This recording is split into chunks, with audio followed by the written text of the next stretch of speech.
존귀와 찬양을 받으시기에 합당하신 하나님 아버지, 주님을 사모하여 모인 주의 자녀들이 기쁨과 감사의 마음으로 주님을 예배하오니 성령님 임하여 주셔서 우리 예배가 주님께 영광이 되고 우리의 영이 살아나는 시간 되게 하여 주옵소서. 우리의 길이요 진리이시며 평화의 왕으로 오신 예수님, 이 땅에 전쟁과 정오로부터 우리를 긍휼히 여겨 주시며 우리 안에 예수님의 사랑을 품게 하여 주옵소서. 모든 일의 주인이 하나님이심을 다시 기억하고 고백하는 시간을 허락하여 주셔서 감사합니다.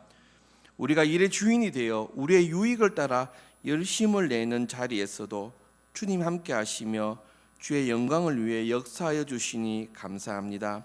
거짓과 기만이 가득한 세상을 살아가는 우리의 기준은 예수님이심을 고백합니다. 모든 영역 가운데서 죄를 부인하고 의와 거룩함을 선택하며 죄를 분별하고 주님으로 받은 그 기쁨과 영광의 자리에 서서 그리스도를 드러내는 삶을 살아가는 주의 자녀가 되게 하여 주옵소서. 예수 그리스도가 머리 되신 교회 공동체를 기억하여 주옵소서. 서로를 살피고 기도로 돕는 동력이 예수 그리스도이심을 고백합니다. 예수를 더욱 깊이 알기를 소망하는 사랑이 꼽히는 교회 성도들 되게 하여 주옵소서. 용서하시는 분, 회복시켜 주시는 분, 사랑하여 주시는 예수님을 만나는 교회 되게 하여 주옵소서. 사랑이 꼽히는 교회가 준비하고 진행하는 모든 일들 가운데 성령께서 개입하여 주셔서 주님께 영광이 되고 우리에게 기쁨이 되도록 인도하여 주옵소서. 이 시간 주님의 말씀의 은혜를 사모합니다. 성령님 함께하여 주옵소서. 목사님을 성령 충만케 하여 주셔서 성령의 인도하심을 따라 전하게 하시고 사모하여 듣는 모든 성도들이 말씀 따라 살아가기로 결단하고 소망하는 시간 되게 하여 주옵소서. 여러 모양으로 예배를 섬기는 주의 자녀들에게 성령의 충만함을 더하여 주옵소서. 우리의 구주 되시는 예수님의 이름으로 기도합니다. 아멘.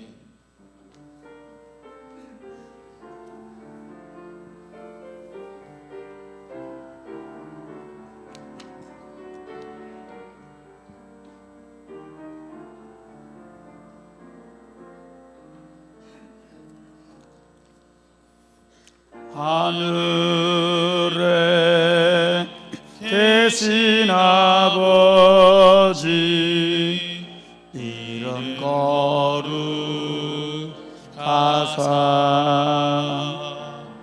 주님 나라 임하시고 뜻이 이루어지이다.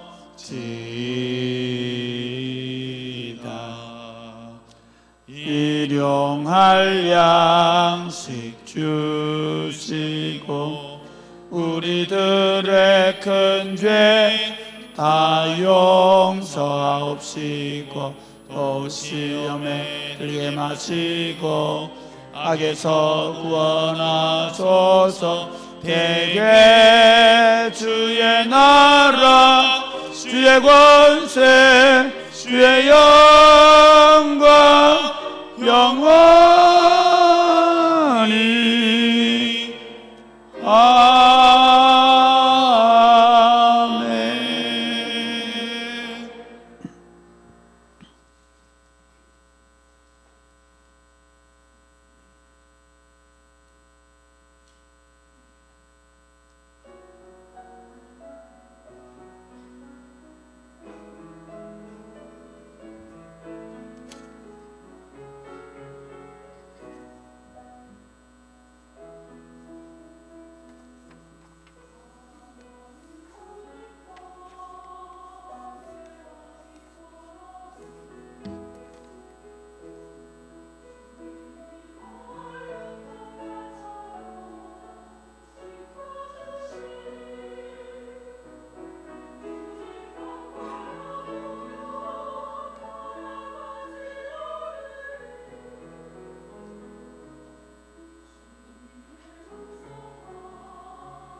아멘.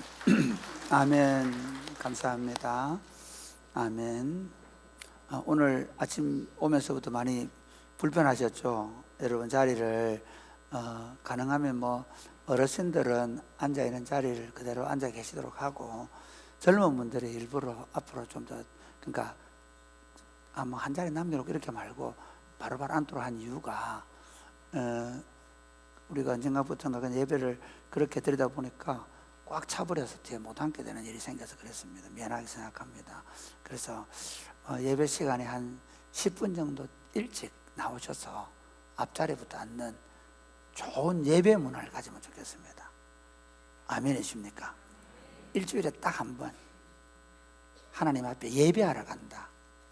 그래서 10분 일찍 간다. 그리고 10분 일찍 오려고 하다가 또 급하게 달려고 교통사고 나지 않도록 출발할 때부터 넉넉히 10분이 될 수 있도록 그렇게 해서 사랑의 꽃피는 교회가 다른 것도 좋지만 정말 좋은 예배 문화를 가지고 10분 전에 다 예배하기 위해 앉아있고, 그래서 예배 막 드리고 있는데 들어오셔가지고 급해서 또 일이 있어서 그런 분은 어쩔 수 없습니다. 그러나 가능하면 우리가 좋은 예배 문화를 가지면 좋겠다 하는 생각이 들고요.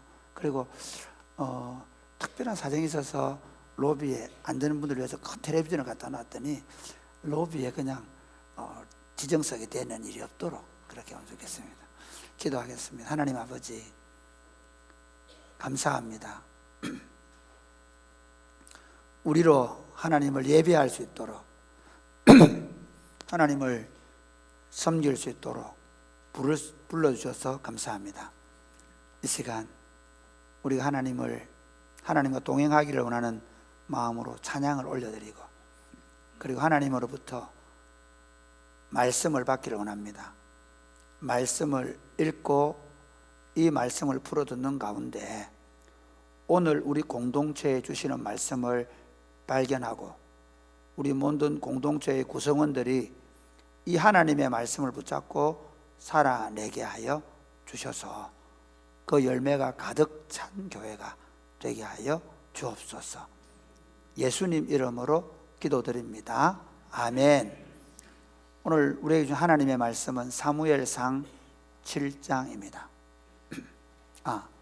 9장입니다. 사무엘 강의 7번이 돼가지고 9장 11절에 9장에서 11장 강의인데, 읽을 말씀은 9장 25절에서 10장 1절입니다.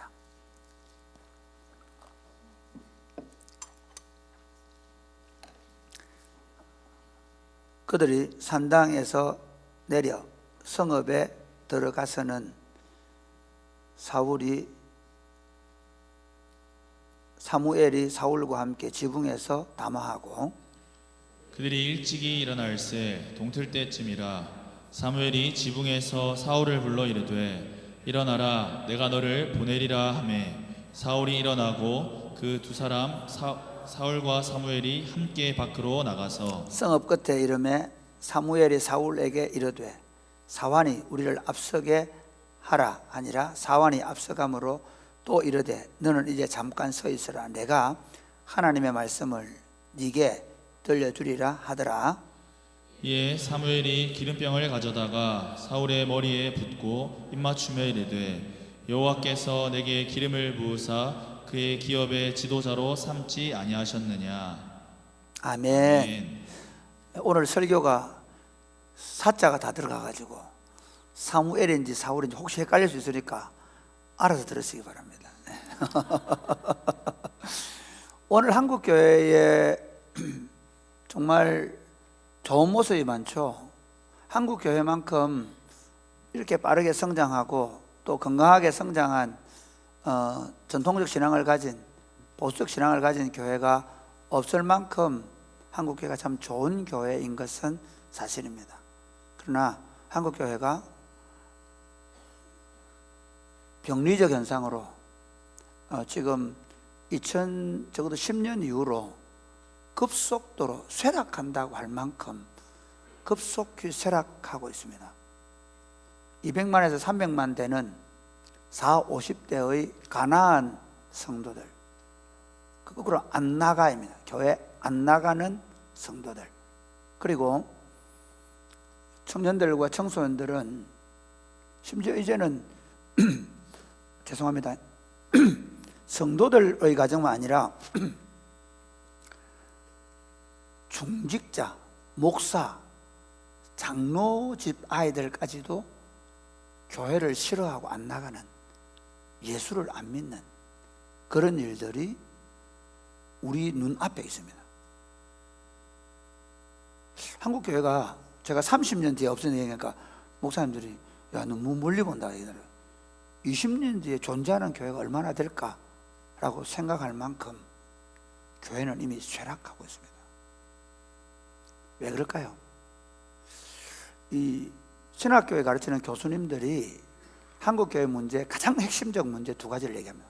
하나는 뭐냐면 교회에 성도를 받는 첫 번째 관문인 세례가 너무 쉬워졌다는 겁니다.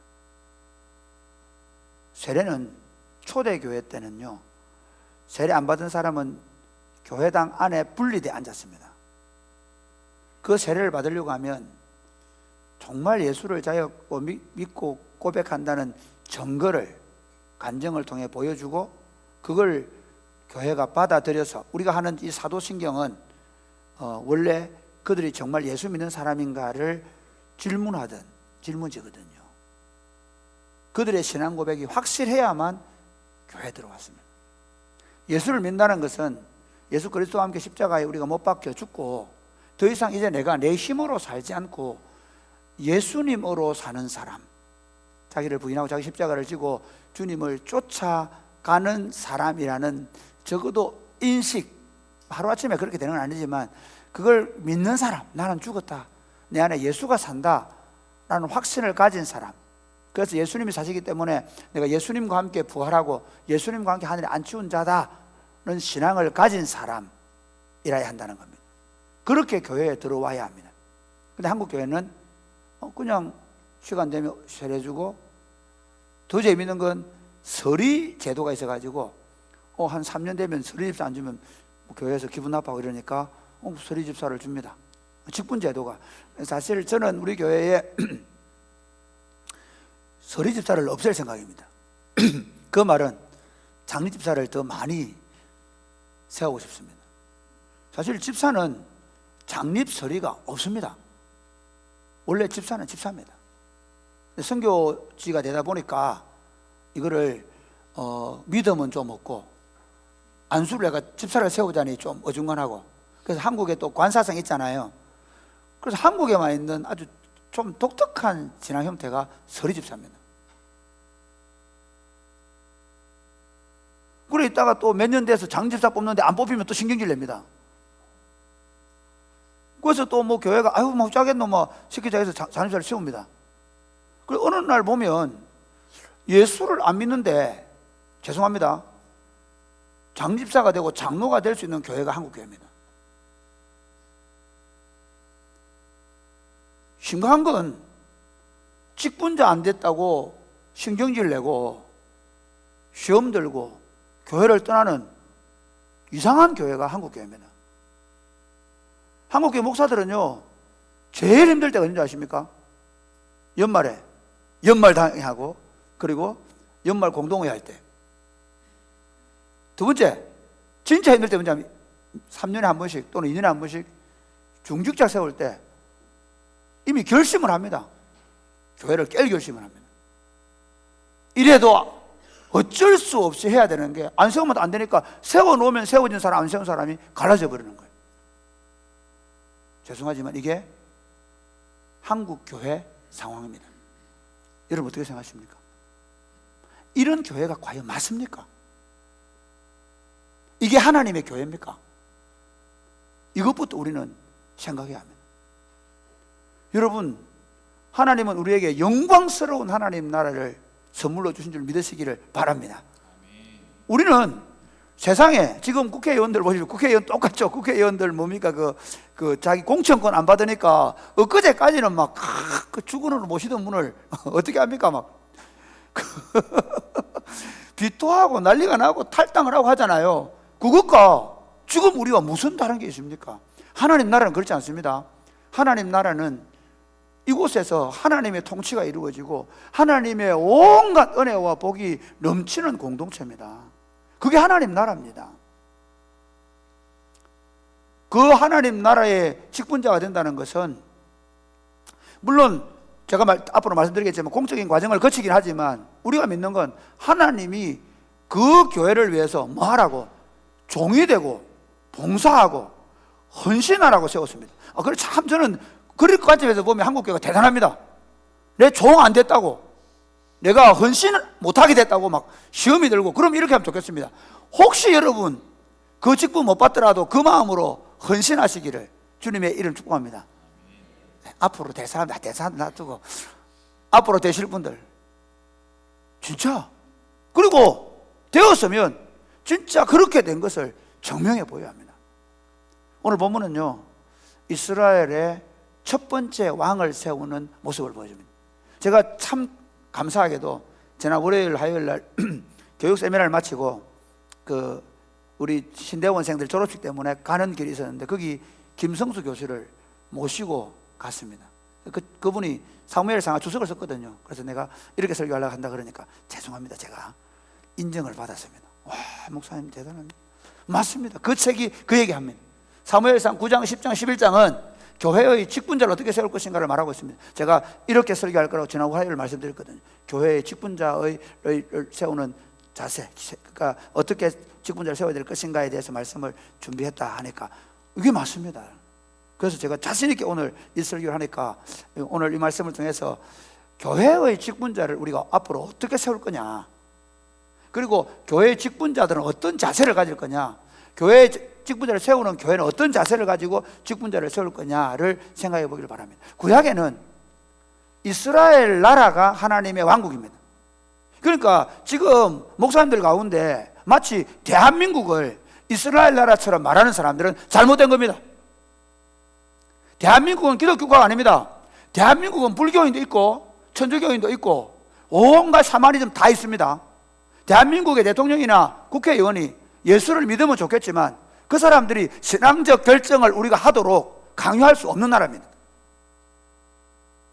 이스라엘은 지금 우리가 있는 하나님의 교회입니다. 하나님의 교회가 동성연애를 옹호하고 하나님의 교회가 만약에 낙태를 옹호한다면 그건 잘못한 거죠. 구약의 이스라엘은 하나님의 왕국으로서 왕, 선지자, 제사장을 기름 부었습니다. 나중에 보면 랍비 제도가 있고 그리고 서기관 제도가 있죠. 그리고 제사장에 붙어서 레위인들이라는 직분을 가지고 있습니다. 신약 시대에는 목사, 장로, 집사가 성경에 있습니다. 그 다음에 성경적 근거를 가지고 다 정확하게 이름은 없지만 뭐 권사 제도가 있고, 옛날에 한국의 초창기에는 권찰이라는 제도도 있고, 어쨌든 그 나라와 지역의 형편에 따라 교회는 직분의 제도를 가질 수 있습니다. 그런데 그 직분을 가지는 제도는 다양할 수 있지만, 그러나 구약이든 신약이든 직분자를 세우는 방식은 성경적이라야 합니다. 오늘 우리가 어떤 방식으로 직분자를 세워야 할 것인가에 대해서 말씀을 나누려고 합니다. 본문의 말씀은 사울 왕이 왕으로 세움을 받는 과정을 보여주는데, 이 과정을 통해서 직분자는 이렇게 세워져야 되겠다는 겁니다. 첫 번째, 하나님 왕국의 직분자를 세우는 방식은 하나님께서 최선을 다해서 최상의 사람을 세우십니다. 오늘 본문을 저는 오늘 9장, 10장, 11장을 그냥 읽으면 이게 나레이션이 됩니다. 이게 읽으면 그냥 설교가 됩니다. 그래서 읽으면서 설명을 할 겁니다. 예수님께서 제자들을 세울 때 어떻게 세우는지 아십니까?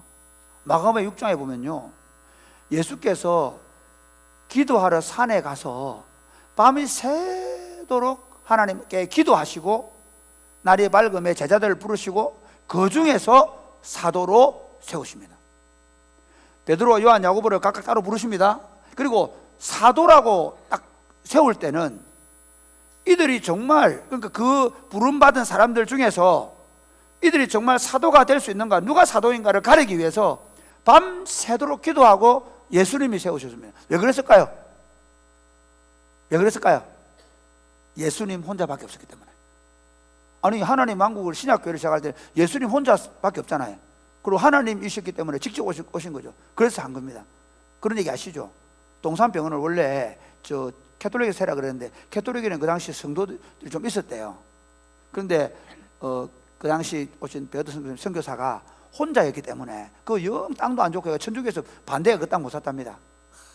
그래서 혼자라서 그 땅을 살 수 있었다, 그런 얘기를 들은 적이 있는데, 어쨌든 예수님께서는 그때 제자들을 세울 때 진짜 기도하면서 신중하게 그렇게 세웠습니다. 오늘 본문에서 하나님은 사울을 왕으로 세우는 과정을 보면 그가 그 최상의 사람인 것을 보여주고, 그가 하나님이 최선을 다하시는 걸 보여주십니다. 먼저 한번 보겠습니다. 9장 1절부터 2절까지 시작. 베냐민 지파에 기스라 이름하는 유력한 사람이 있으니 그는 아비엘의 아들이요 스롤의 손자요 베고라스의 증손이요 아비야의 현손이며 베냐민 사람이더라. 예, 기스를 보면요, 우리 사람 소개할 때 보면 뭐 누구의 아들 누구라고 나오는데, 현손, 정손, 누구 손자, 누구 아들, 이렇게 쫙 나올 만큼 적어도 이 사울은 베냐민 지파에서 유력한 자가 맞습니다. 그러니까 집안 자체가 꽤 괜찮은 집안이었다는 알 수 있습니다. 두 번째 2절 말씀 볼까요? 2절 시작. 기스에게 아들이 있으니 그의 이름은 사울이요 준수한 소년이라. 이스라엘 자손 중에 그보다 더 준수한 자가 없고 키는 모든 백성보다 어깨 위만큼 더 컸더라. 그의 얼굴이 잘생긴, 이스라엘에 그만큼 준수한 자가 없고 키는 모든 사람들보다 어깨 위가 하나가 더 있는 것만큼 큰, 누가 봐도 외모적으로 출중한 사람이었습니다. 그게 지금 사울의 모습입니다. 여러분, 우리는 사울이 폐위를 당했기 때문에 그 사울 그 폐위 당한 인간, 그게 아닙니다. 하나님은요, 처음 이스라엘 왕을 뽑을 때 모든 사람들이 볼 때 야, 저 사람이면 됐다 할 만한 사람을 뽑습니다. 여러분 한번 물어봅시다. 우리도 어떻게 뽑습니까? 우리가 목사를 세울 때 그냥 뭐 아무나, 아니죠. 기도하고 최선을 다하잖아요. 그런 겁니다. 그다음 우리 그다음 그 과정을 하나님이 사울을 왕으로 세우기 위해서 얼마나 그 하나님께서 섭리를 발휘하시는지 볼 수 있습니다. 3절부터 5절까지 읽겠습니다. 시작. 사울의 아버지 기스가 암나기를 잃고 그의 아들 사울에게 이르되 너는 일어나 한 사환을 데리고 가서 암나기들을 찾으라 하매 그가 에브라임 산지와 살리사 땅으로 두루 다녀 보았으나 찾지 못하고 사알림 땅으로 두루 다녀 보았으나 그곳에는 없었고 베냐민 사람의 땅으로 두루 다녀 보았으나 찾지 못하니라. 예, 지금 보면요, 사울이 얼마나 효자인지 알 수 있습니다. 얼마나 자기 일에 성실한 사람인지 알 수 있습니다.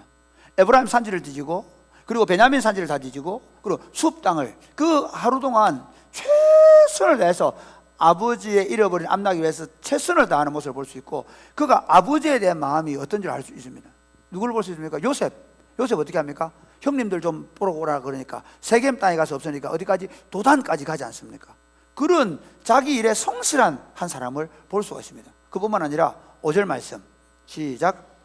그들이 숲 땅에 이른 때에 사울이 함께 가던 사환에게 이르되 돌아가자. 내 아버지께서 암나기 생각은 고사하고 우리를 위하여 걱정하실까 두려워하노라 하니. 아버지의 마음이 극진함을 알 수 있습니다. 그는 효심이 가득한 아버지의 마음이 극심한 사람, 아버지에 대한 마음이 극심했습니다.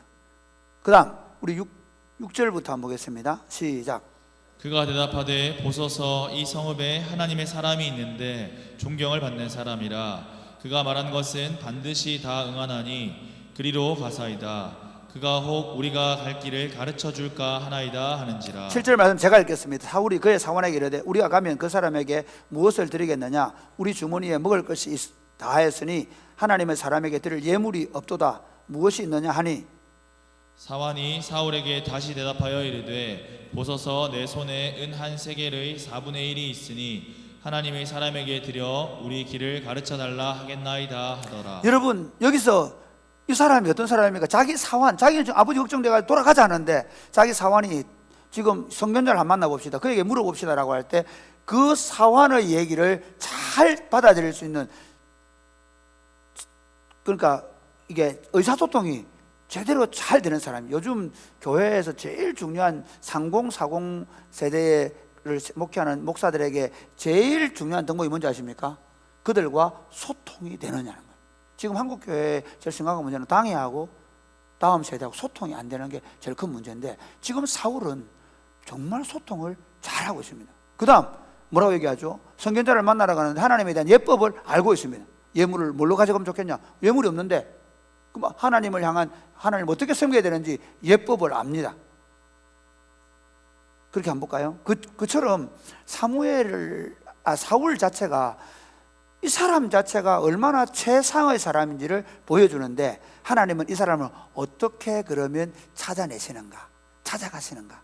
11절부터 한번 보겠습니다. 제가 먼저 얘기해서, 그들이 성읍을 향한 비탈 길로 올라가다가 물 길로 나오는 소녀를 만나 그들에게 묻되 선견자가 여기 있느냐 하니, 그들이 대답하여 이르되 있나이다. 보소서 그가 당신보다 앞서갔으니 빨리 가소서. 백성이 오늘 산당에서 제사를 드리므로 그가 오늘 성읍에 들어오셨나이다. 당신이 성읍으로 들어가면 그가 먹으러 산당에 올라가기 전에 곧 만나리이다. 그가 오기 전에는 백성이 먹지 아니하나니 이는 그가 제물을 축사한 후에야 청함을 받은 자가 먹음이니이다. 그러므로 지금 올라가소서 곧 그를 만나리이다 하는지라. 그들이 성읍으로 올라가서 그리로 들어갈 때에 사무엘이 마침 산당으로 올라가려고 마주 나오더라. 예, 이거는 사울이 사무엘을 만나러 가는 장면입니다. 성읍으로 가서 산당으로 올라가고 있는, 그 음식을 먹기 위해 산당 올라가고 있는 사무엘을 만나러 가죠. 그런데 이건 우리가 볼 때는, 그러니까 사울 입장에서는 사무엘을 만나러 암나기를 찾기 위해서 가는 겁니다. 근데 하나님은 어떻게 그를 인도해 가시냐는 겁니다. 15절 말씀. 사울이 오기 전날에 여호와께 사무엘에게 알게 하여 이르시되, 내일 이맘때에 내가 베냐민 땅에서 한 사람을 내게로 보내리니 너는 그에게 기름을 부어 내 백성 이스라엘의 지도자로 삼으라. 그가 내 백성을 블레셋 사람들의 손에서 구원하리라. 내 백성의 부르짖음이 내게 상달되었으므로 내가 그들을 돌보았노라 하셨더니, 네, 그 다음 17절 시작. 사무엘이 사울을 볼 때에 여호와께서 그에게 이르시되 보라 이는 내가 네게 말한 사람이니 이가 내 백성을 다스리리라 하시니라. 여러분, 분명히 사울은 자기 암나기를 찾기 위해서 선견자를 만나러 가는데, 하나님은 그 암나기를 잃어버리는 그 모든 과정, 그 다음에 그 사울이 그 아버지 암나기를 찾기 위해서 온 에브라임과 베냐민 지파를 땅을 다 두루 차야 되는 그 모든 과정, 그리고 숲 땅으로 들어오는 이 모든 과정을 인도하시고 섭리하고 계시는 줄 믿으시기를 바랍니다. 사랑하는 여러분, 우리도 마찬가지입니다. 우리가 어떻게 교회에 들어오고 어떻게 신앙생활을 했는지 우리는 잘 모릅니다. 우리가 어떻게 직분자가 되었는지 우리 자신들이 뭐 여러 가지 선출 방법이나 또는 이런 과정을 통해 됐지만, 결국 우리가 믿는 게 뭡니까? 하나님께서 최상의 사람을 최선을 다해서 세웠다는 사실을 받아들일 수 있게 되기를 바랍니다. 아멘입니까? 물론 여러분, 저 대학 수학능력 시험 평가 수준으로 하면 제가 거기 못 미치는 건 확실합니다. 우리 교회 장로님들이 어떤 세상적인 평가 기준을 통해서 시험을 치거나 해서, 또는 어떤 여러 다른 사회적인 또는 정치적인 그런 방식을 통해서 평가한다면 저희들은 할 말이 없습니다. 그러나 적어도 우리가 목사로, 우리가 장로로, 우리가 집사로, 우리가 권사로 시험을 받을 때 이건 있어야 됩니다. 하나님이 적어도 이 교회 공동체에 최상의 사람들, 여기에 꼭 맞는 사람들을 최선의 방법을 통해서 세우셨다. 우리 자신들은 그렇게 받아들일 수 있게 되기를 바랍니다. 그리고 공동체는 하나님께서 섭리하셔서 이 사람들을 직분자로 세워서 교회에 사역을 하게 하셨다는 겁니다. 그 다음은 보면 사울의 댐댐이가 보통이 아닙니다. 우리 21절 말씀 한번 볼까요? 좀 줄여서 넘어가서 시작. 사울이 대답하여 이르되 나는 이스라엘 지파의 가장 작은 지파 베냐민 사람이 아니니까 또 나의 가족은 베냐민 지파 모든 가족 중에 가장 미약하지 아니하니까 당신이 어찌하여 내게 이같이 말씀하시나이까? 하니 여러분, 이 사울이요 이렇게 온 이스라엘이 너 암나기를 놔둬라, 온 이스라엘에 사모하는 자가 너다, 네가 이스라엘 왕이 된다, 그 말이에요. 그러니까 사울이 아니 우리 집안이 어떤 집안인데요, 우리 집안이 베냐민 집하고요, 베냐민 집안에서 가장 작은, 이 말이 무슨 말이죠? 진짜 그렇다는 말이에요. 내가 볼 때는. 그리고 우리가 직분을 받을 때 미말의 찌끼 같은 나 같은 존재가, 죽은 개 같은 존재가, 맞아요. 내가 볼 때는 진짜 보잘것없고 초라한 존재입니다. 그러나 하나님이 이 일을 하실 때는 하나님께서 최선을 다해서 하나님의 백성들의 직분자를 세운다는 사실을 믿으시기를 주님의 이름 축복합니다. 여러분, 하나님이 아무나 앉혀놓지 않다는 겁니다. 물론 내가 나중에 좀 설명하겠지만 그 과정에서 인본주의가 들어가면 문제가 심각해지는 거예요. 그래서 우리는요 기도하고 하나님의 방법을 찾아야 돼요. 우리가 세워놓고 하나님 했다 그러면 안 돼요. 그러나 적어도 우리가 하나님의 방법대로 하기 위해서 최선을 다했다면 하나님은 그 교회에 가장 확실한 맞는 사람을 세우셨다고 믿는 것입니다. 사랑하는 직분자 여러분, 그리고 성도 여러분, 하나님이 당신의 교회에 하나님의 직분자들을 최선을 다해서 최상의 사람들로 세워간 줄 믿으시기를 주님의 이름 축복합니다. 그런데 이 직분자를 하나님께서 이제 선별하신 다음에 두 번째 하는 일이 있어요. 하나님 왕국의 직분자를 세우는 방식 두 번째, 같이 시작. 성령으로 충만하게 하시고 세우십니다. 그가 아무리 얼굴 잘생기고, 그가 아무리 키가 크고, 그가 아무리 공부를 많이 하고, 그가 아무리 사회적으로 정치적으로 똑똑하다 하더라도 하나님 나라에는 이렇죠, 그 물과 성령으로 거듭나지 아니하면 하나님 나라가 볼 수 없다라고 말한 것처럼, 하나님의 왕국은요 하나님의 왕국을 볼 수 있는 눈이 열려야 되고, 하나님의 왕국에서 일할 수 있는 지혜와 지식을 가져야 되고, 하나님의 왕국에서 일할 수 있는 능력을 받아야 돼요. 그 방법이 뭘까요? 성령입니다. 성령님께서 그의 인격을 장악하셔야 하나님 나라를 볼 수 있는 눈이 열리고, 하나님 나라의 일을 할 수 있는 지혜가 생기고, 그리고 하나님의 일을 감당할 수 있는 능력이 생기는 줄 믿으시기를 주님의 이름으로 축복합니다. 심지어 예수님까지도 우리가 잘 아는 누가복음 4장 18절에 보면 한번 보실까요? 시작. 주의 성령이 내게 임하셨으니 이는 가난한 자에게 복음을 전하게 하시려고 내게 기름을 부으시고 나를 보내사 포로된 자에게 자유를, 눈먼 자에게 다시 보게 함을 전파하며 눌린 자를 자유롭게 하고 주의 은혜의 해를 전파하게 하려 하십니다. 주의 은혜의 해는 하나님 나라를 전파한다는 겁니다. 하나님의 왕국을 선포한다는 겁니다. 하나님의 왕국을 선포하는 예수님이 주의 성령을 받았다는 겁니다. 아멘입니까?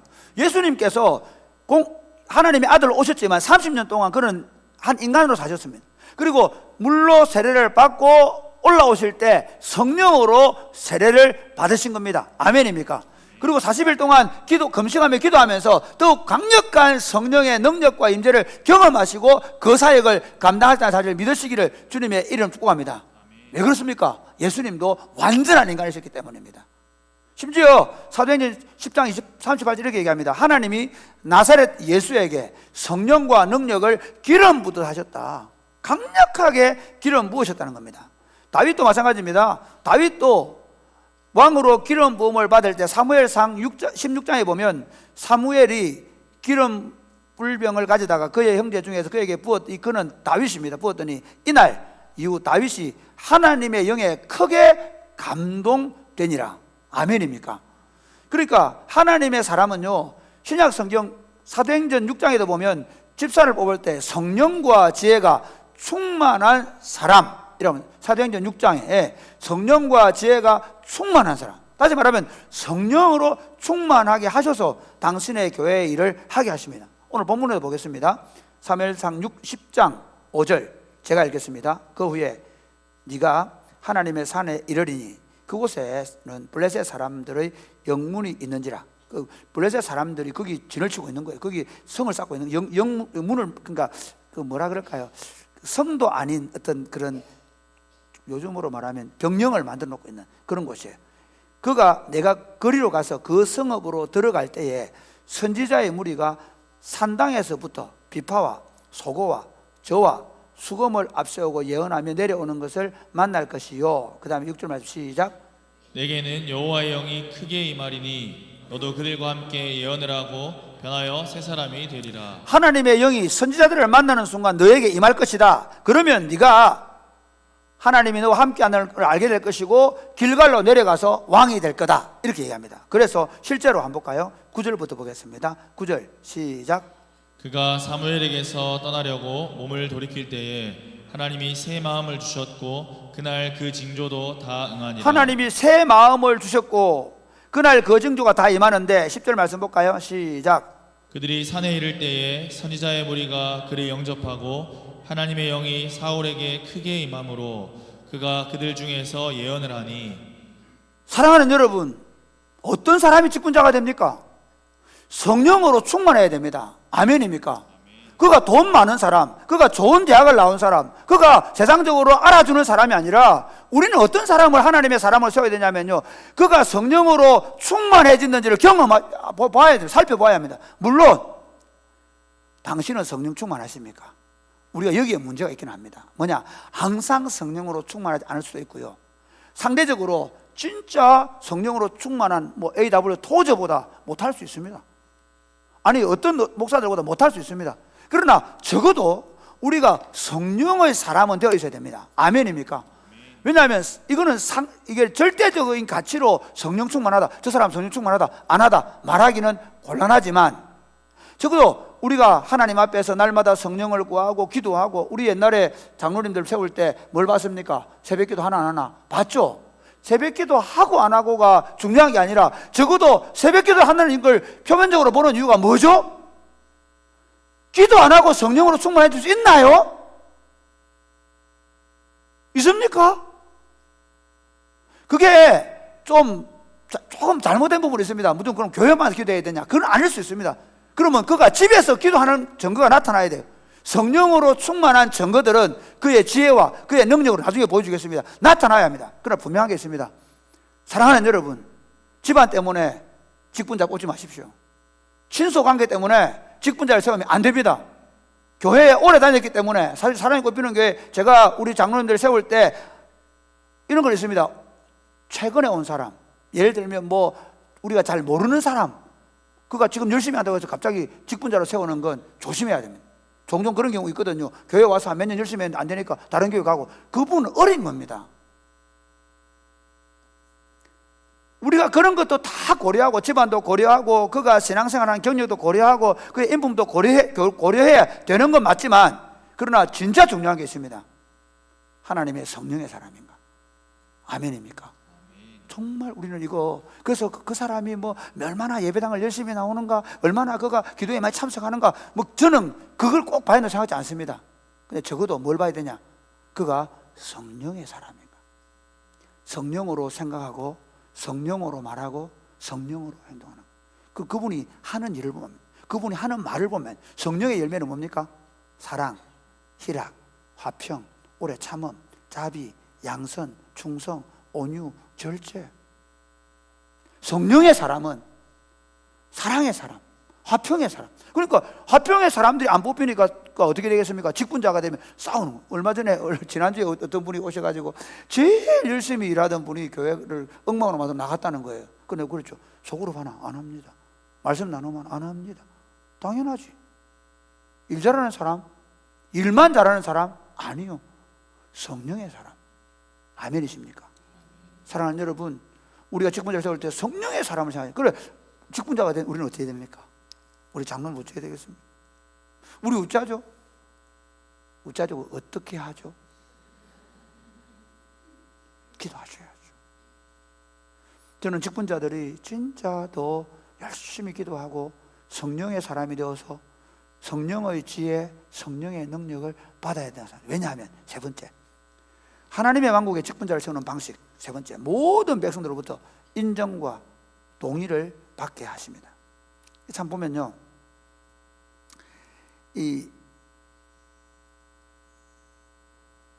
자, 한번 보겠습니다.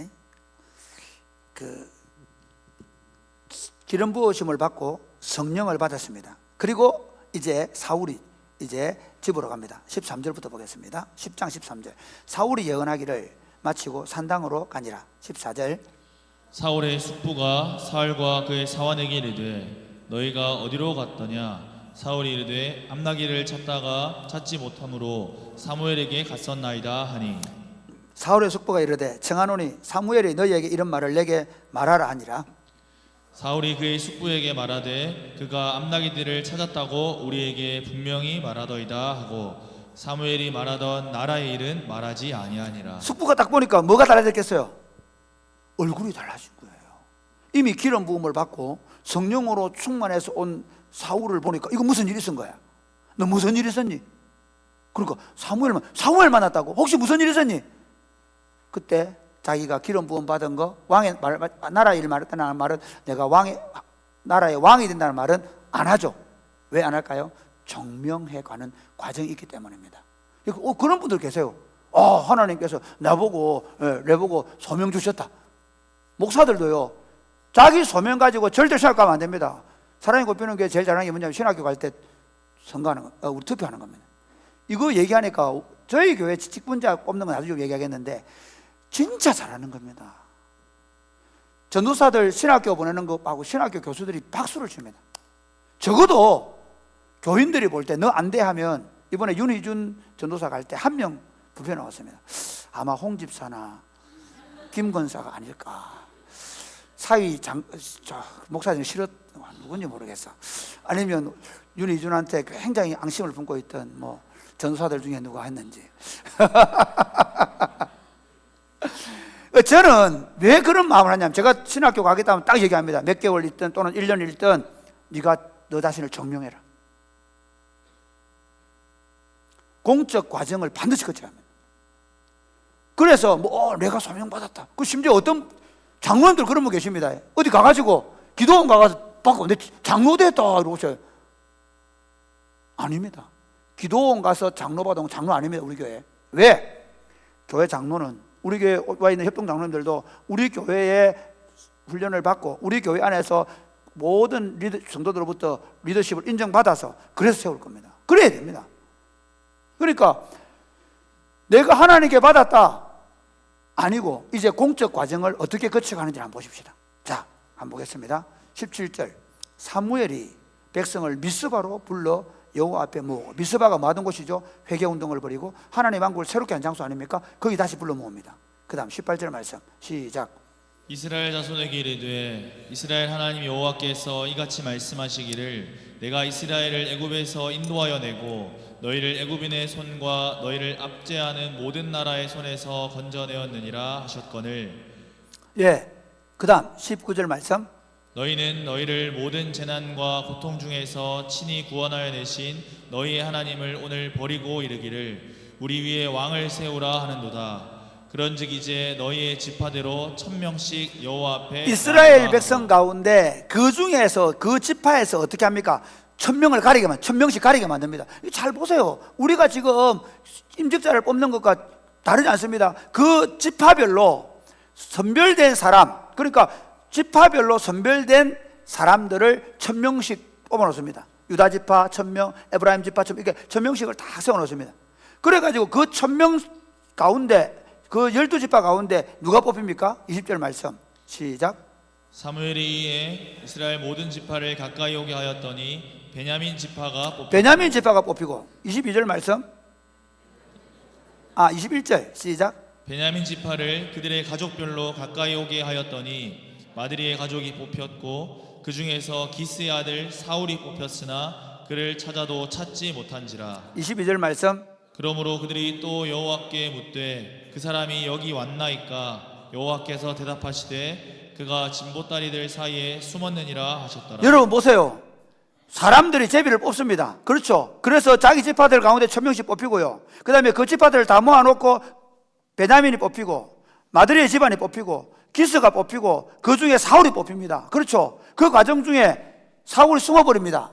그런데 어디 갔지? 없는데 할 때 하나님의 마음이가 짐 뒤에 숨어있다라고 얘기하거든요. 그 말이 무슨 말이죠? 우리가 투표하고 우리가 뽑지만 누가 거기 개입하고 계십니까? 하나님이 개입하고 계시를 믿으시기를 주님의 이름 축복합니다. 반대로 얘기할까요? 하나님이 개입하시는 일도 누구를 통해 하십니까? 교회를 통해서 하시는 겁니다. 이 과정이 필요합니다. 제가 교회에 사역하면서, 제가 21년 동안 사역하면서 이 제도를 사랑이 꽃피는 교회는 이미 정관에 왜 새겨놓지 아십니까? 이유가 있습니다. 사랑이 꽃피는 교회는 직분자를 누구도 바꾸지 않는 이 방식으로 한다는 겁니다. 혹시 여러분 제가 이 정관을 만들어 놓고 다른 방식으로 한 거 보셨습니까? 제가 너무 세게 얘기하고 좀 분위기가 너무 지금 이거 진짜 중요합니다. 왜냐하면요, 저는 누구도 인간적으로 그 사람 뽑히면 좋겠다, 이 사람 안 뽑히면 좋겠다 생각해 본 적이 없습니다. 제가 실제로 지난번에 예를 들어서 그런 일들을 할 때마다 하나님, 내 마음에 내하고 친한 사람이 뽑히기를 기도하는 마음이 없도록 조금도. 왜냐하면요, 목사님들이 종종 그럴 수 있습니다. 저건 내하고 친하니까 저건 되고 저건 안 친하니까 안 되고. 그러면 목사가 이미 그 제도 자체를 망치고 있는 겁니다. 앞으로 우리 교회 장로님들, 우리 교회 모든 성도들 마찬가지입니다. 내가 친하니까 니는 돼야 되고 니는 안 돼야 되고, 만약에 그러고 있으면 그 제도를 망치는 겁니다. 그러니까 그렇게 세워진 직분자는, 죄송한데 하나님이 세운 줄은 모르겠습니다. 뭐 교회 갔으니까 다 하나님 뜻이야. 아니요, 그렇지 않을 수도 있습니다. 우리가 하나님 앞에서 교회가 세운 공적인 방식이 정확하게 잘 지켜져서 인본주의가 아니라 하나님의 뜻대로 제대로 잘 관리되어져서 세워지는 거예요. 한번 보십시오. 이런 일이 많습니다. 우리가 장로를 세운다 할 때 장로를 3명 세우겠습니다 하고 노회에 받아옵니다. 받아오죠. 그런데 어떻게 합니까? 성도들이 막 그냥 합시다 해가지고 했습니다. 주로 몇 명 뽑힌지 아십니까? 3명 세우면 되는데 잘 뽑혀야 2명, 안 뽑히면 1명 뽑습니다. 그리고 또 다음에 합니다. 그럼 뭐 하려고 3명을 올립니까? 1명만 하지. 우리는 노회, 공교회인 노회로부터 3명을 세우도록 허락을 받았으면 어떻게 됩니까? 그 3명을 가장 확실한 방법으로 뽑을 수 있어야 합니다. 그런데 이렇게 얘기하죠. 그 직분자를 세울 때 보면 그들은 가정을 잘 다스리는가? 그들은 다른 사람이 본이 되는가? 그들이 처음 온 자가 아니라 신앙에 연륜이 있는가? 그거를 여러분, 우리 교회 중등부, 우리 교회 청년부, 우리 교회 처음 오시면 알 수 있습니까? 없잖아요. 그래서 어떻게 합니까? 우리 교회의 중직자들인 장로와 교역자들과 집사와 권사들이 함께 모여서 가장 교회에서 적어도 그 사람들 10년 이상 교회에서 그분들을 지켜보고 그분들이 어떤 분들이 아는 사람들을 뽑는 겁니다. 이거는 목사의 특권이나 장로나 집사들의 특권이 아닙니다. 이거는 우리가 어떻게 하면 더 잘 하나님의 방법을 수행할 것인가에 대한 고민의 결과로 나오는 겁니다. 그래서 그거를 온 교회가 동의해 주어서 그거를 정관에 수정해서 하는 겁니다. 왜냐하면 제가 이렇게까지 여러분에게 얘기하는, 제가 10년 동안 이 설교를 못하기 때문에 이제 직분자를 세우는 과정에 대해서 제가 상세하게 설명할 수 있는 시간이 없습니다. 만약에 제가 그거를 갖다 다른 설교할 때 해버리면요, 그것 때문에 또 시험이 드니까. 그래서 제가 이 직분자를 세우는, 이 지금 사후를 세우는 과정을 보잖아요. 그러니까 우리 교회가 가지고 있는 이 직분자를 세우는 제도가 얼마나 정당하고 합당한가를 여러분에게 말함으로 말미암아 앞으로 누가 직분자 세우다가 시험 들었다 그러거든, 그 제도가 잘못됐으면 공식적으로 당회에 얘기하고 공동을 고치시면 됩니다. 저도 더 좋은 방법이 있으면 고쳐나갈 겁니다. 그러나 분명한 게 있습니다.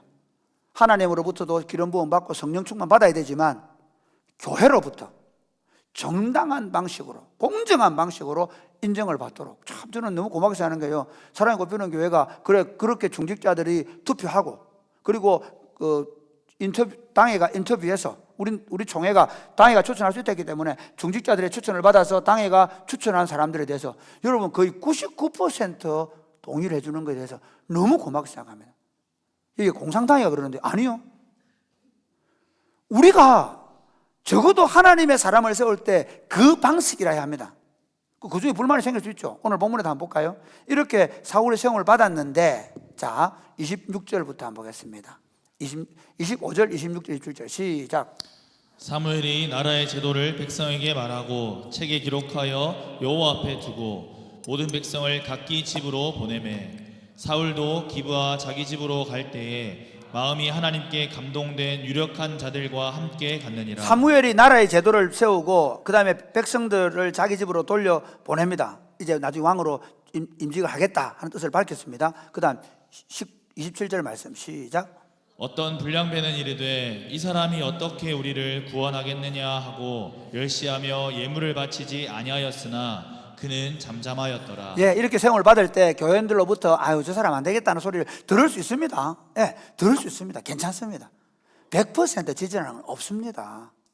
그러니까 그거에 대해서 반대하는 것도 그것도 뭐 하나님 뜻일 수 있습니다. 그러나 분명하게 뭐죠? 하나님의 뜻이 드러났을 때 하나님께서 그 일을 진행해 가는 걸 인정하자는 겁니다. 그러면 하나님이 그렇게 직분자를 세우는데 이제 세 번째 단계가 뭐냐면 그의 은사와 능력을 주셔서 그의 실력으로 증명하게 한다는 겁니다. 오늘 이제 11장에 한번 보겠습니다. 그렇게 불량자들이 중에 무슨 왕이 돼? 그렇게 말했습니다. 그런데 11장 1절 시작. 암몬 사람 나하스가 올라와서 길르앗 야베스에 맞서 진침해 야베스 모든 사람들이 나하스에게 이르되 우리와 언약하자 그리하면 우리가 너를 섬기리라 하니 암몬 사람 나하스가 그들에게 이르되 내가 너희 오른 눈을 다 빼야 너희와 언약하리라. 재미있는 건요, 암몬 사람 나하스가 쳐들어와가지고 길르앗 야베스를 공격합니다. 근데 길르앗 야베스 사람들이 약하니까 어떻게 하냐면요, 가가지고 우리가 당신의 종이 되겠습니다. 예물도 바치고 조공도 바치고 잘하겠습니다. 그렇게 합니다. 그런데 나하스가 어떻게 하냐면요, 이렇게 얘기해요. 너희 오른 눈을 다 빼겠다. 왜 그러냐면 수치를 주는 거예요. 실제로 빼겠다는 겁니다. 그 다음에 활을 쏠 수 없도록, 이 이스라엘 사람들이 특히 베냐민 사람들이 활을 잘 쏘았거든요. 활을 쏘지 못하도록 눈을 뽑겠다는 겁니다. 그랬을 때 이들이 이제 전령을 보내고 이스라엘 전체가 울음바다가 됩니다. 그 상황에서 자 5절 말씀 보겠습니다. 5절부터 7절까지 시작. 마침 사울이 밭에서 소를 몰고 오다가 이르되 백성이 무슨 일로 오느냐 하니 그들이 야베스 사람의 말을 전하니라. 사울이 이 말을 들을 때에 하나님의 영에게 크게 감동되매 그의 노가 크게 일어나 한겨리에 소를 잡아 각을 뜨고 전령들의 손으로 그것을 이스라엘 모든 지역에 두루 보내어 이르되 누구든지 나와서 사울과 사무엘을 따르지 아니하면 그의 소들도 이와 같이 하리라 하였더니 여호와의 두려움이 백성에게 임함에 그들이 한 사람같이 나온지라. 여러분 사울이 어떤 사람이었습니까? 짐 뒤에 숨잖아. 왕 안 하겠다고. 그렇죠. 그리고 그가 왕으로 뽑힘을 받았을 때 사람들이 반대할 때 사울 아무 말 안 하고 돌아갔습니다. 그런데 직접 나라가 위험을 당했을 때 하나님의 영에 사로잡힘을 받은 사울이 보여주는 건 뭡니까? 소를 쪼개가지고 보내면서 만약에 사무엘과 사울을 따르지 않으면 내가 너희를 찢겠다라고 해요. 리더십을 발휘하는데요. 그래서 33만 명의 군대가 모아집니다. 그리고 그 전쟁을 하기 전에 이렇게 우리 9절 말씀 보겠습니다. 시작. 무리가 와 있는 전령들에게 이르되 너희는 길르앗 야베스 사람에게 이같이 이르기를 내일 해가 더울 때에 너희가 구원을 받으리라 하라. 전령들이 돌아가서 야베스 사람들에게 전함에 그들이 기뻐하니라. 지금 왕으로서의 역할은 백성들 마음을 하나로 모아서 전쟁으로 몰아가는데 이 능력이 있습니다. 그리고 그 어려움 당하고 있는 야베스 사람들에게 마음에 안심을 주고 안정을 줍니다. 그 다음 어떻게 하느냐, 그 전쟁에 나아가서 승리를 거두게 됩니다. 그 다음 그 승리를 거둔 다음에 보여주는 게 어떤 거냐면요, 자 한번 보죠. 12절 13절 시작. 백성이 사무엘에게 이르되 사울이 어찌 우리를 다스리겠느냐 한 자가 누구니까 그들을 끌어내소서 우리가 죽이겠나이다. 백성들이 그때 왕 세우는 데 반대했던 놈들 다 죽이자고 합니다. 이 사람들 전쟁에 따라갔을까요? 안 갔을까요? 안 갔을 가능성이 많습니다. 그런데 그 다음 보죠. 사울 시작. 사울이 이르되 이날에는 사람을 죽이지 못하리니 여호와께서 오늘 이스라엘 중에 구원을 베푸셨음이니라. 예, 사울이 어떻게 합니까? 그들까지도 품는, 끌어안는 포용력을 가지고 이 리더십을 발휘하면서 그의 능력을 보여주어서 모든 이스라엘 사람들이 그가 직분자 왕으로 합당하다는 사실을 받아들이게 만듭니다. 여러분 직분자들은요 2가지 방식으로 세워집니다. 하나는 이게 원래 주어진 리더십인데요, 목사들은 어떻게 됩니까? 신학교 가고 그리고 강도사 시험 치고 그리고 목사 고시 쳐서 안수를 받으면 목사가 됩니다. 그런데 그렇게 세워져서 목사 사역을 잘하고 못하고는 그가 어떻게 말씀을 가르치고 그가 어떻게 교회를 하나로 모으고 그가 어떻게 교회를 강력하게 세워가나의 능력은 다른 데 있습니다. 장로로 세움을 받고 권사로 세움을 받고 집사로 세움을 받습니다. 하나님, 우리가 공적인 방식을 통해서 선택을 하고 받을 수 있습니다. 그러나 그건 누가 증명해야 됩니까? 주어진 권위를 획득된 권위로 바꿀 수 있는 것은 여러분이 장로가 되고 여러분이 집사가 되고 여러분이 권사가 되고 여러분이 목회자가 되면 그건 하나님께 기도하고 하나님의 능력을 받아서 그가 직분자가 될 수 있는 자임을 증명해 보여야 합니다. 실제로 교회 리더십들이 잘 안 먹는 키는 경우가 어떤지입니까? 당회가 우리 교회 당회 정말 잘 따르죠. 왜 그렇습니까? 장로님들이 하나된 리더십을 잘 발휘합니다. 당회 안에 갈등이 없습니다. 분쟁이 없습니다. 교회를 얼마나 교회 공동체를 잘 세우고, 그 다음에 제일 문제는 소통인데요.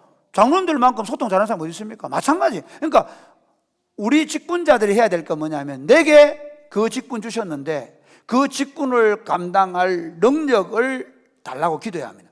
그리고 그 능력으로 나를 세우신 하나님이 맞다는 것을 누가 증명해야 됩니까? 우리 자신들이 증명해야 됩니다. 아멘입니까? 종종 제가 우스갯소리로 그렇게 합니다. 교육자들 가운데 책 안 읽고 공부 안 하면 이렇게 합니다. 목수 되라. 목사 되지 마라. 훌륭한 목수가 될 수 있다. 제가 목수를 절대로 나무라는 거 아닙니다. 목수의 역할은 뭐냐면 일 열심히 잘하고 그리고 나무를 잘 다루고 집을 잘 지으면 됩니다. 목사의 역할이 뭡니까? 목사가 기도만 해야 되는 게 아니라 성경을 읽고 독서를 하고 그리고 어떻게 하면 이런 리더십을 공부해야 되는 거죠. 마찬가지입니다. 권사님들의 역할이 뭡니까? 권사님들이 아프고 힘들고 권사님들 가운데 한번 생각해 보십시오. 누가 아픈다더라, 누가 자기 상인내가 났다더라. 저는 우리 교회 권사님들이 그 능력을 이렇게 보면 좋겠습니다. 늘 우는 자들 가운데 가 있으면 좋겠습니다. 우리 교회 권사님들이 우리 성도들의 장례식장, 우리 성도들의 결혼식장, 우리 성도들이 힘들어하는 장소에 항상 그 자리에 가 있으면 좋겠습니다. 그럴 자신 있으면 권사를 하십시오. 우리 교회 장로님들 보십시오. 장례 나면 제일 먼저 달려갑니다. 그렇게 합니다. 저분들이 직장 없습니까? 그러니까 우리가 하는 사역을 통해서 그가 직분을 맡았는 것을 증명해낼 때 하나님께서 이 직분을 공교하게 세워준다는 것입니다. 말씀을 맺겠습니다. 사랑하는 여러분, 오늘 직분에 대한 얘기를 하다 보니까 제가 너무 열심히 설교를 했습니다. 그리고 제가 이런 생각을 했습니다. 가능하면 이런 설교는 자주 안 할 겁니다. 본문도 그런 본문이 별로 없고, 그러나 이 설교를 여러분의 가슴에 깊이 새겨줬으면 좋겠어요. 지금까지는 우리 교회가 정말 잘 왔습니다. 그런데 이제 죄송합니다. 지금 우리 교회 40대, 50대, 심지어 30대들이 많이 있습니다. 직분자를 세우는 과정에서 저는 불협화음이 없으면 좋겠어요. 저는 최선을 다할 것입니다. 저는 절대로 한쪽 편을 들지 않을 것입니다. 우리 장로들 동일한 생각. 제가 이번에도 선거할 때 절대로 공정하게 관리해야 된다. 몇 번이나 강조했습니다. 우리는 그렇게 할 것입니다. 두 가지 차원에서 직분자 세우는 일 때문에 시험에 들지 않게 되기를 바랍니다. 만약에 직분자 세우는 과정에서 시험이 들면 저는 신방 안 할 겁니다. 왜 안 하냐? 제가 잘못해서 제가 실수해서 그러면 제가 100번 사죄할 겁니다. 교회 사임하겠습니다. 그러나 제가 하나님의 교회 직분자를 세우는데 그 직분자를 세우는 제도에 대해서 문제가 생겼다, 문제를 일으킨다. 그럼 저는 그게 어디입니까? 제가 공정성을 가져야 됩니다. 담대함을 가져야 합니다. 앞으로 그렇게 할 것입니다. 우리 교회 마찬가지. 혹시 여러분 직분자 뽑다가 시험 들었는데 목사님께서 신방 안 하시노? 왜 그러노? 예, 저는 그렇게 할 겁니다. 왜? 가서 뭐라 할까요? 내년에 세워준다 할까요? 다음번에 꼭 되게 해준다 하고 얘기할까요? 안 그래요, 여러분? 그래서 누가 목사님들 신방도 안 한다라 그러거든. 여러분, 그것 때문에 시험 드시는 분은 어쩔 수 없습니다. 그러니 앞으로 제가 부탁하는 건 직분자 세우는 문제로 우리가 더 이상 왈가왈부 안 하는 그런 교회가 될 수 있게 되기를 바랍니다. 뿐만 아니라 직분자가 되신 분들을 부탁드립니다. 더 성령을 구하십시오. 더 능력을 구하십시오. 그리고 여러분들을 하나님이 최상의 사람을 세웠습니다. 아멘입니까? 여기 조영기 목사님 오셔도 못한다니까요. 바보 같은 저라도 하나님이 그래도 저를 여기 딱 맞기 때문에 세웠어요. 축구도 잘하죠. 인물도 대충 생겼죠. 우리 장로들 마찬가지입니다. 최상의 사람들 자신감을 가지십시오. 그리고 어떻게? 여러분이 가지고 있는 능력을 최대한 발휘하십시오. 좋은 직분자가 되십시오. 그래서 하나님 실수 안 하신다. 하나님 진짜 우리에게 직분자를 잘 세워주셨다. 그렇게 정명해서 사랑이 꽃피는 교회가 건강한 교회로 세워져 갈 수 있게 되기를 주님의 이름 축복합니다. 아멘.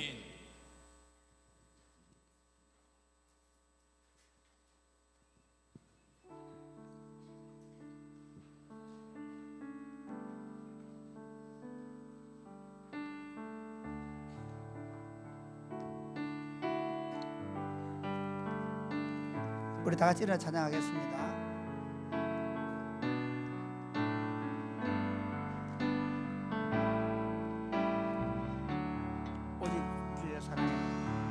오직 주의 사랑에 매여 내 영 기뻐 노래합니다. 내 영 기뻐 노래합니다.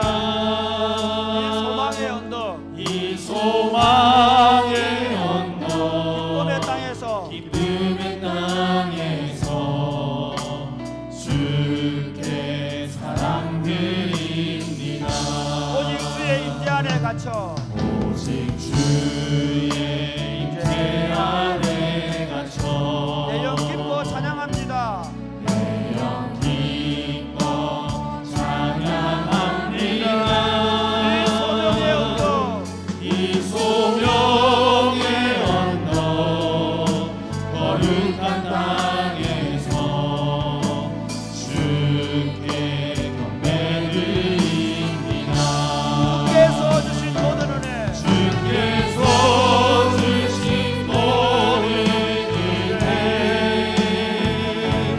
나는 말할 수 없네. 내 영혼 즐거이 내 영혼 즐거이 주 따르렵니다.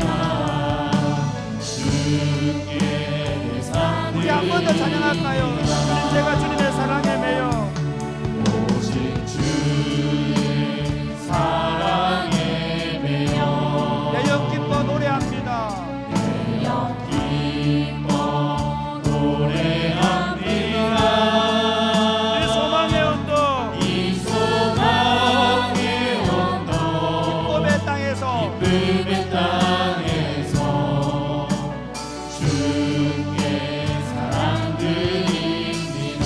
오직 주의 임재 안에 갇혀 오직 주의 임재 안에 갇혀 내 영 기뻐 찬양합니다.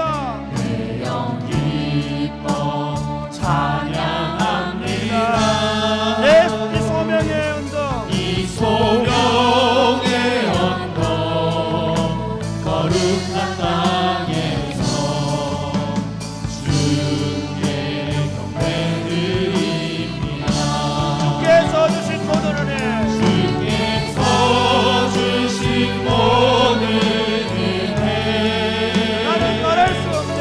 나는 말할 수 없네. 내 영혼 즐거이 내 영혼 즐거이 주 따르렵니다. 주께 내 삶 드립니다. 사랑하는 여러분, 저는 목회하면서 딱 한 가지 소원이 있습니다. 건강한 교회를 한번 세워보는 것입니다.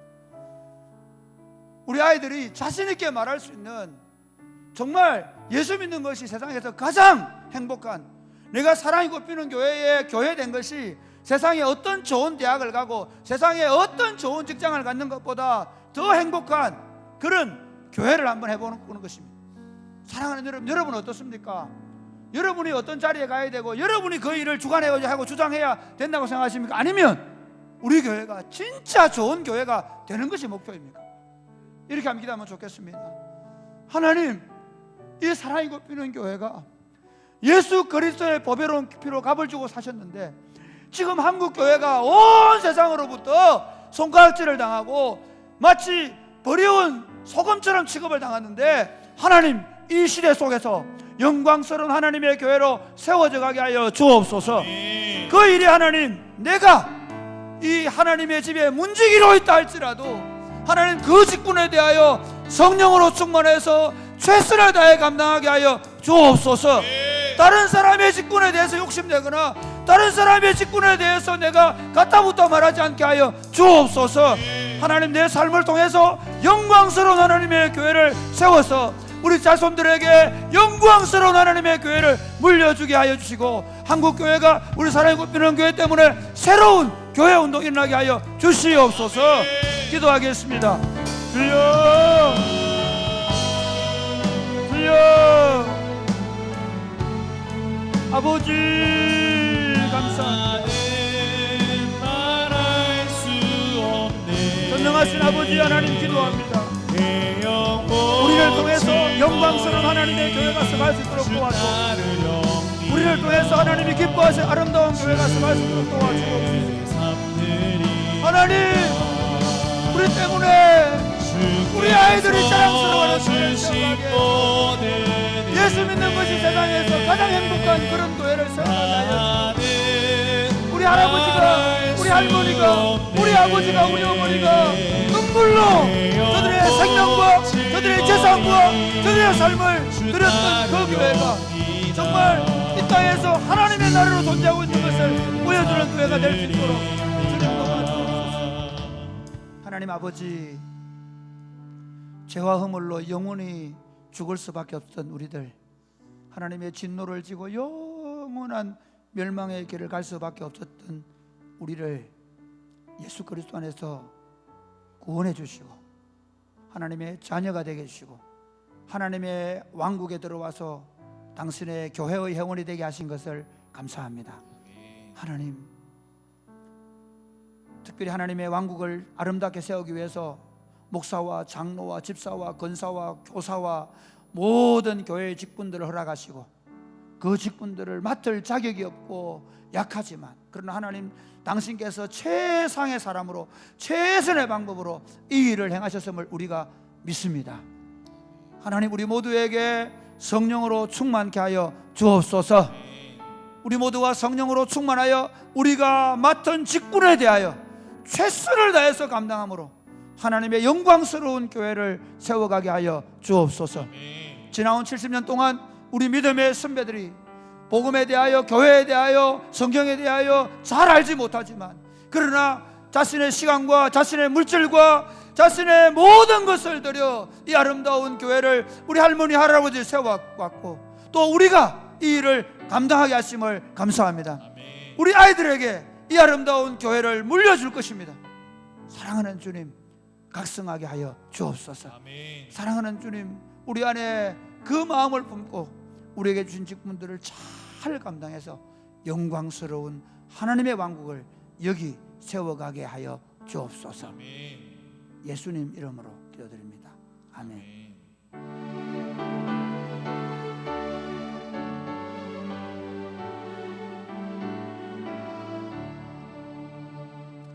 내게 있는 모든 것을 아낌없이 드리네.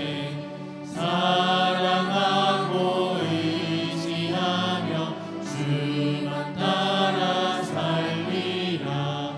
주께 드리네, 주께 드리네. 사랑하는 구주 앞에 모두 드리네. 아멘. 하나님 아버지, 우리에게 주신 것이 너무 많습니다. 새 생명 주셨고, 성령님 주셨고, 그리고 우리에게 가족 주셨고, 물질 주셨고, 건강 주셨습니다. 하나님의 은혜에 감사해서 예물 드립니다. 11조와 주일헌금과 감사헌금과 선교헌금과 비전헌금으을 올려드립니다. 이 물질이 주님 나라와 복음을 위해 귀하게 쓰임받게 하시고, 그럼에도 불구하고 건강 때문에, 물질 때문에, 또 여러 가지 가정의 안에서 일어나는 문제들 때문에 기도하는 모든 성도들의 필요를 채워 주옵소서. 이 물질이 서해지는 곳에 하나님의 나라가 왕성하게 일어나게 하여 주셔서 우리가 드린 물질이 아름다운 하나님의 나라의 꽃을 피우게 하여 주옵소서. 아멘. 예수님 이름으로 봉헌기도 드립니다. 아멘. 주의 복을 받겠습니다. 주 예수 그리스도의 은혜와 하나님 아버지의 크신 사랑과 성령님의 교통하심이 사랑이 꽃피는 교회로 부름받은 모든 성도들과 사랑이 꽃피는 교회의 직분자로 섬기는 모든 종들과 저들의 가정과 자녀들 위해 이제로부터 영원토록 함께 있을지어다. 아멘.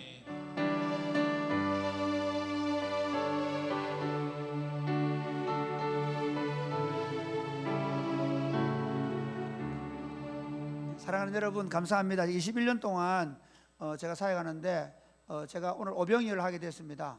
우리 큰아이, 둘째 아이, 셋째 아이가 대학원을 졸업하게 돼서 교회에 너무 고맙게 생각합니다. 약소한데 죄송하게 생각합니다.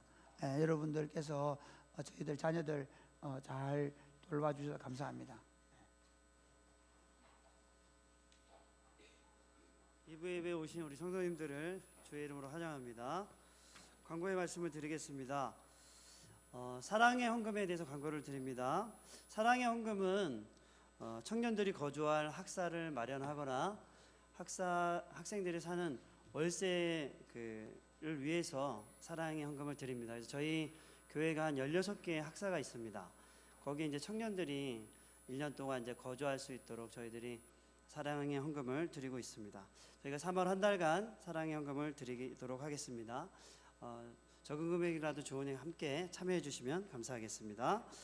학사생 주관 특별 기도회에 대해 안내 드립니다. 이번 주 금요일에는 학사생 주관 특별 기도회로 모이겠습니다.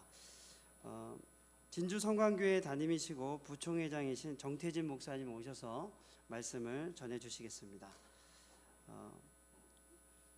그 다음에 중고등부 MT에 대해서 말씀드립니다.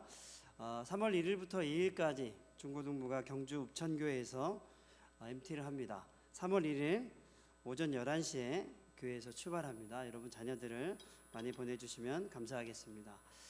행복모임 선포식이 돌아오는 주일 오후 3시에 본당에서 있습니다. 공동체별로 잘 준비해 주시면 감사하겠습니다.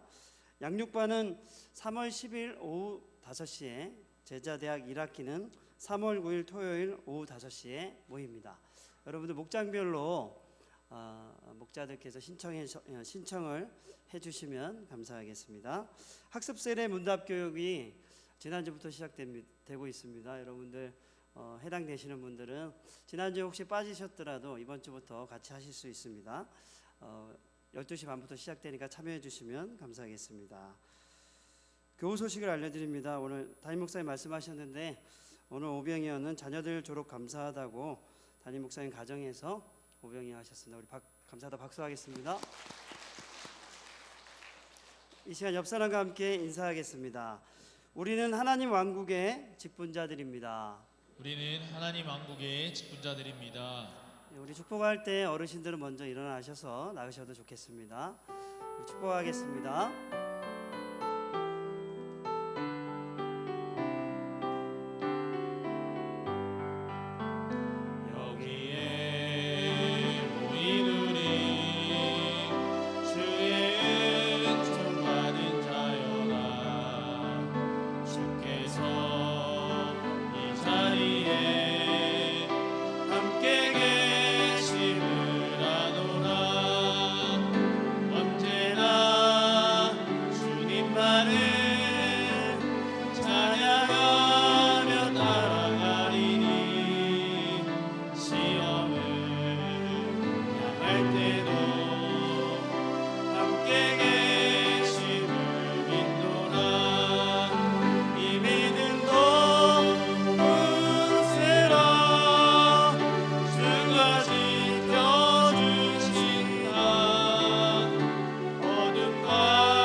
마쳤습니다. 안녕히 돌아가시기 바랍니다.